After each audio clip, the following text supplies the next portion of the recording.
ତ ଏବେ ଆଜି ପଡ଼ିଆର ଡେଭଲପमेंट କାମ ଚାଲିଛି। ମହୋତ୍ସବ ପାଇଁକି ସମସ୍ତ ପ୍ରକାର ପ୍ରସ୍ତୁତି ଆମର ଯେ ପ୍ରତିଷ୍ଠାତା ସଭାପତି ମାନ୍ୟବର ବିଧାୟକ ନିଆଳି ପ୍ରଫେସର ଡକ୍ଟର ମଲ୍ଲିକ ସେ लगातार भाव निरीक्षण करुचंती किभली भाव चलित वर्ष महोत्सवटी सबु दिगरु त्रुटि शून्य रहिबो। तेणु एबे पड़िया डेभलपमेंट होची आपण देखुचंती कल्चरल टीम सह जोगाजोग चली संपर्क चली विभिन्न नामी दामी कलाकार माने एथरक मंचरे तांकर प्रदर्शन देबे कला प्रदर्शन करिवे। तेणु चली महोत्सव एवं अंचल प्रबल आग्रह अच्छी लोक मानकर सदिच्छा शुभेच्छा आम अनुभव करुचु कथा प्रसंग में विभिन्न जगार समस्त सहयोग भी अच्छी भल हम महोत्सव ए वर्ष संपूर्ण पड़िया को कवर करा कौन सब व्यवस्था रही पड़िया गत वर्ष एवं ए वर्ष भितर टिके डिफरेन्स है ग्राम पंचायत नियाली पक्षर जो करा होची सप्तमी यात्रा एथरक सप्तमी यात्रा परे माघ द्वादशी ठारू आरंभ हो कारण लक्ष्य करागला सप्तमी जनगहली अपेरा पार्टी एवं विभिन्न प्रकार जो सप्तमी जो पारंपरिक कार्य अच्छी से कार्य सह महोत्सव कार्य सामिल हो जावा परे टिके एठी लोक गैदरिंग टा अधिका हैला एवं परिचालनागत दृष्टि केते गुड़िए समस्या आसिला सेथि पई एबे एथरक सप्तमी यात्रा टिके आगुआ होची एवं सप्तमी यात्रा परे एटा द्वादशी रु आरंभ होची सेइथिपई एबे देखा होथिला जंत्री माने मध्य आसी देखि देई गलेनी जे कौन डिजाइन कले नक्शा कले सरस सुंदर हम से पई विचार विमर्श चली पड़िया सफा सरीबा परे मेजरमेंट होकर जो भाव में टे भल भाव डिजाइन करी पड़िया महोत्सव पड़िया को एथरक आकर्षणीय करा जिवो से दिगरे जत्न निया जाउछि।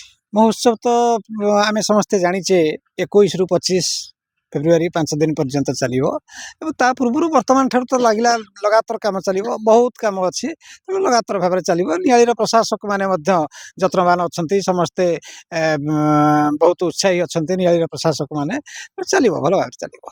मान्यवर विधायक को पई नियाली आज निश्चिंत भाव में हुलचुल हम घरे घरे संस्कृतिर वातावरण सृष्टि हम नियाली गोटे कलार सहर पलटिव एतर अत्युक्ति नुहे।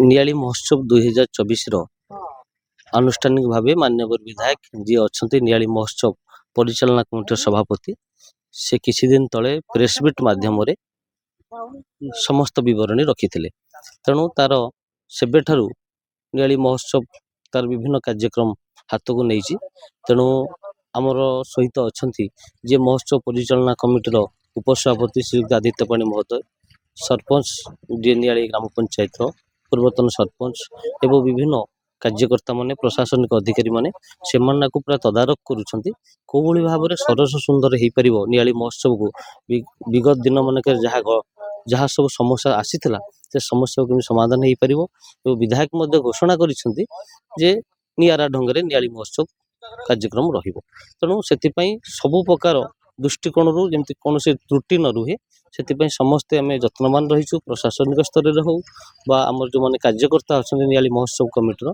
समस्त को जत्नवान रहीचु कि सरस सुंदर हो पार तार जहाँ जहाँ रही कार्यक्रम आ कि कम कम अच्छी से सर यथाशीघ्र नियाली महोत्सव 2024 नियाली अंचल गोटे खुशीर माहौल सृष्टि कर जो चलित वर्ष गोटे नियारा ढंग से कहूँ जे लोकंकर जो समागम आसूची एठारे आमे आकलन करा 50,000 ऊर्ध्व लोक समागम प्रतिदिन रहिबे तेणु तापे प्रशासन स्तर हो आमर महोत्सव परिचालना कमिटी तरफ संपूर्ण भाव में आमे तार जत्नवान रहीचु कोभली भाव में त्रुटि न रुहे एवं ओडिशार नामी दामी कलाकार मानकु ए मंच देखिबो एवं ए अंचल गोटे जो संस्कृति ऐतिह्य अच्छी ऐतिह्य पुणी आउ नुआ फर्द जोड़ी हेबो से समस्ते मान्यवर विधायक ठारू आरंभ करी प्रशासनिक अधिकारी कार्यकर्ता माने काम लगी पड़ी निश्चिंत भाव में मुझे रखी एटा हूँ मान्यवर विधायक गोटे ऐतिहासिक निष्पत्ति नियाली तेणु विगत दिन में बहुत विधायक देखी माटी किंतु मान्यवर विधायक 2009 मसीहा ठारू जो दायित्व नेले से निश्चिंत भाव में सबु वर्गर ଲୋକଙ୍କୁ ପାଇଁ କାମ କରିଛନ୍ତି। ନିଆଳିର ଯେଉଁମାନେ କଳା ପ୍ରେମୀ ବା ସଂସ୍କୃତି ପ୍ରେମୀ ଅଛନ୍ତି ତାଙ୍କ ପାଇଁ ଗୋଟେ ଐତିହାସିକ ନିଷ୍ପତ୍ତି ନେଲେ 2018 ମସିହାରୁ ନିଆଳି ମହୋତ୍ସବ, ଯାହାର ପରିକଳ୍ପନା ଚାଲିଛି ଏବଂ ଏହା ମଧ୍ୟ ବହୁତ ଧୁମଧାମରେ ମଧ୍ୟ ପାଳନ କରିବା ପାଇଁ ଆମେ ସମସ୍ତେ ଯତ୍ନବାନ ରହିଛୁ। ବିଧାୟକ ମଧ୍ୟ ପ୍ରତି ମୁମେଣ୍ଟରେ ଯୋଗାଯୋଗ କରୁଛନ୍ତି ଗୋଟେ ନିଆରା ଢଙ୍ଗରେ ନିଆଳି ମହୋତ୍ସବ ପାଳନ କରିବା ପାଇଁ। ପୁରାଣ ପ୍ରସିଦ୍ଧ ପ୍ରାଚୀନ ପାଖରେ ଆମେ ଯୋଉଠି ଥୁଆ ହେଇଛି ଏଠି ସୁନାମୁହିଁ ଘାଟ। ସୁନାମୁହିଁ ଘାଟରେ ମାଘ ସପ୍ତମୀ ଯାତ୍ରା କୋଉ ଅନାଦି କାଳରୁ ଚାଲି ଆସିଅଛି। ମୁଁ ସରପଞ୍ଚ ଥିବା ବେଳେ ପଞ୍ଚାୟତରୁ ଗୋଟେ ରେଜୁଲେସନ ପାସ୍ କରାଗଲା ଆକୁ ଗୋଟେ ମହୋତ୍ସବ ରୂପରେଖା ଦେବା ପାଇଁ। ଏ ବିଶେଷ ମାନ୍ୟବର ଆମର ବିଧାୟକ ଡକ୍ଟର ପ୍ରମୋଦ କୁମାର ମଲ୍ଲିକ ତାକୁ ସକାରାତ୍ମକ ଭାବେ ନେଲେ ଏବଂ 18 ମସିହାରୁ ଏଟାକୁ ଏଇ ଯୋଉ ଚାଲି ଆସୁଥିଲା ମାଘ ସପ୍ତମୀ ଯାତ୍ରା ମହୋତ୍ସବର ରୂପ ନେଲା ଏବଂ ଆଜି ଯାଏଁ ଏ ବର୍ଷ ଏ 2024ରେ 7ମ ବର୍ଷ ପାଇଁ ପାଳନ ହେବାକୁ ଯାଉଛି। ପଡ଼ିଆ ପ୍ରସ୍ତୁତି କାମ ଆଗେଇ ଚାଲିଲାଣି। ପ୍ରଶାସନିକ ସ୍ତରରେ ବୈଠକ ସରିଛି। ଆଉ କେମିତି ବିଗତ ବର୍ଷମାନ ଭଳି ଏଭଳି କେମିତି ସରସ ସୁନ୍ଦର ହେଇପାରିବ ସେ ପାଇଁ ସାଧାରଣ ଜନତାଙ୍କ ମଧ୍ୟରେ ଉତ୍କଣ୍ଠା ରହିଛି ଏବଂ ସମସ୍ତଙ୍କର ସହଯୋଗ ମଧ୍ୟ ରହିଛି। ନିଶ୍ଚିନ୍ତ ନିଶ୍ଚିନ୍ତ ଓଡ଼ିଶା ଏବଂ ଓଡ଼ିଶା ବାହାରର କଳାକାର ମାନେ ଯେତେବେଳେ ତାଙ୍କର କଳା ନୈପୁଣ୍ୟ ପ୍ରଦର୍ଶନ କରିବେ ସାଂସ୍କୃତିକ ପରିବେଶରେ ଏଠି 21ରୁ 25 ପୁରା ଭକ୍ତି ସାଂସ୍କୃତିକ ସବୁ ଭାବରେ ଲୋକମାନେ ବିଭୋର ହୋଇଯିବେ। ମହୋତ୍ସବ ପଡ଼ିଆ ଡେଭଲପମେଣ୍ଟ ଚାଲିଛି ଆଉ ସଫା ଚାଲିଛି। ଆଗକୁ ଆହୁରି ଯୋଉମାନେ ଆଉ ସବୁ ଜିନିଷ ଯୋଉଗୁରା ଅଛି ଶୌଚାଳୟ ବ୍ୟବସ୍ଥା, ତାପରେ ପାନୀୟ ଜଳ, ତାପରେ ଶୌଚାଳୟର ଭିତ୍ତିଭୂମି ପାଇଁ ସବୁ ଯାକ ଅବିକା ପ୍ରାରମ୍ଭିକ ପ୍ରସ୍ତୁତି ଜୋରସୋର ଚାଲୁ ହେଲାଣି। କାରଣ ଆଗକୁ ଆମର ପ୍ରଥମେ ହେଉଛି ପ୍ରାଚୀ ମହୋତ୍ସବ। ପ୍ରାଚୀ ମହୋତ୍ସବଟା ହେଉଛି ପ୍ରଭୁ ସୁବର୍ଣ୍ଣେଶ୍ୱରଙ୍କର ମାନେ ସୁବର୍ଣ୍ଣମଣିଙ୍କର ମହୋତ୍ସବ। ଏଠି ପ୍ରଥମେ ସୁବର୍ଣ୍ଣେଶ୍ୱର ଆସିବେ 15 ତାରିଖ ଦିନ ପୁରା ରୋଷଣୀ କରି ଆସିବେ। ମାଘ ସପ୍ତମୀରେ ବୁଡ଼ ପକେଇବେ, 16 ଦିନ ବୁଡ଼ ପକେଇ ଏଠୁ ଫେରେ ପ୍ରସ୍ଥାନ କରିବେ ତାଙ୍କ ମନ୍ଦିରକୁ।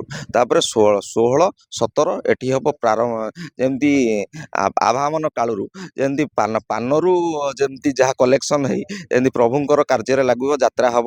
ତାପରେ ଏବେ ନୂଆ ଢଙ୍ଗ ଗୋଟେ ଆସିଛି ମାନ୍ୟବର ବିଧାୟକଙ୍କର ତତ୍ତ୍ୱାବଧାନରେ 2018ରୁ ପ୍ରାଚୀ ମହୋତ୍ସବ 2018ରୁ ପ୍ରାଚୀ ମହୋତ୍ସବ ଆରମ୍ଭ ହୋଇଛି।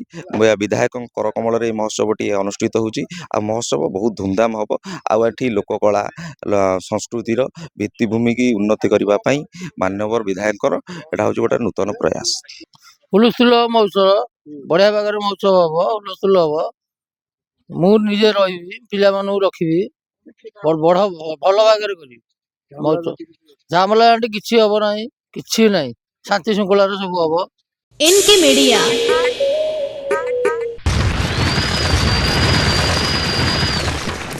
Media like share and subscribe.